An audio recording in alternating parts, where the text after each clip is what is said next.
Баршаңызға қайырлы күн. Бүгін біз сіздермен қамыр палау жасайтын боламыз. Видеоны соңына дейін қарап, тіркеліп, лайк басуды ұмытпаңыздар. Ал бисмилля деп бастаймыз. Ең алдымен тестамызды дайындап аламыз. Тестаға керекті ингредиенттердің бәрін описанияға жазып қалдыратын боламын. Жақсылап илейміз, тындырап, арасында бір 5 минуттан қайтадан илеп, сонымен тестамыз екі зуалаға бөліп, осылай кең етіп жаямызды кептіріп қоямыз. Дәл осылай кептірілген тестамызды оқтауға орап алып, екіге бөлеміз. 5 бармаққа кескендей етіп, одан кейін оны ішке қарай қайтарып, осылай соломка етіп кесеміз.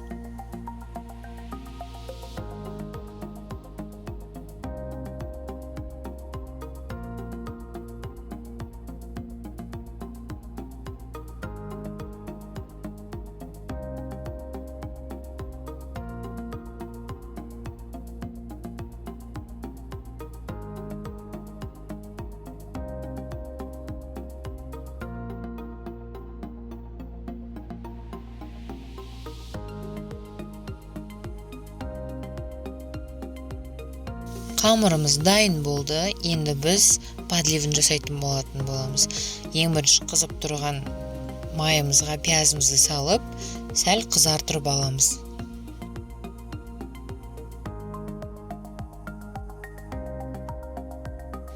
Мінекей дәл осылай қызарған соң, оның үстінен туралған етімізді саламыз.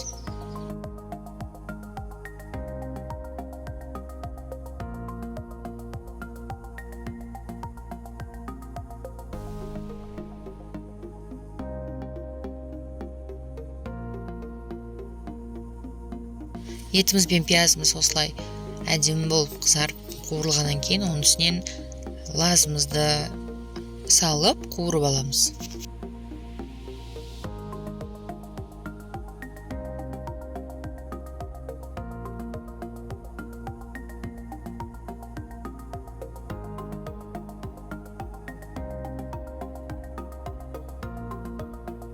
Лазымыз 5 минут қуырылған соң, үстінен сәбізіміз бен картошкамыз салып, тағы да 5 минут қуырып аламыз.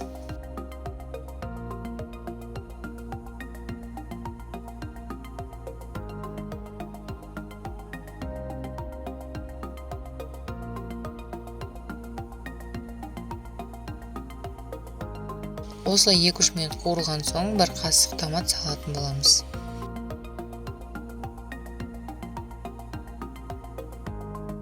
Қуырылған етіміздің үстінен 1 литр су құямыз.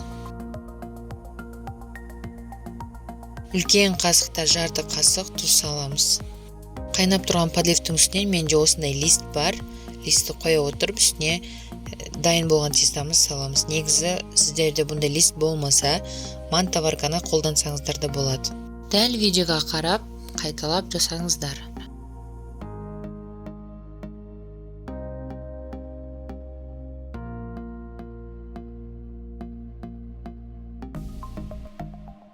Осылай тестамыз салып болған соң, қақпаған жабамыз.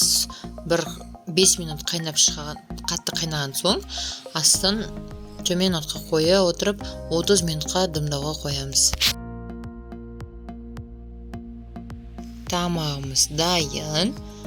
Подлив пен тестаның ортасына бөлініп тұрған, ортада тұрған листті алып, теста мен подливті жақсылап араластырамыз.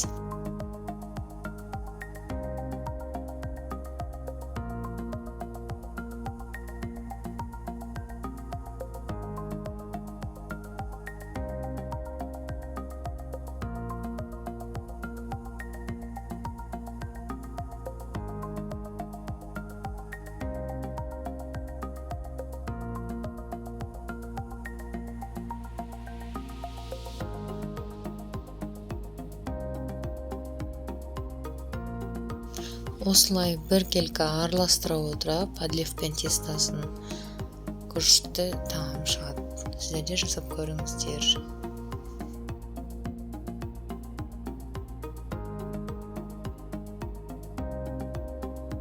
Видеоның соңына дейін қарағандарыңыз үшін рахмет. Тіркеліп лайк басуды ұмытпаңыздар. Сіздер де жасап көріңіздер. өте күшті.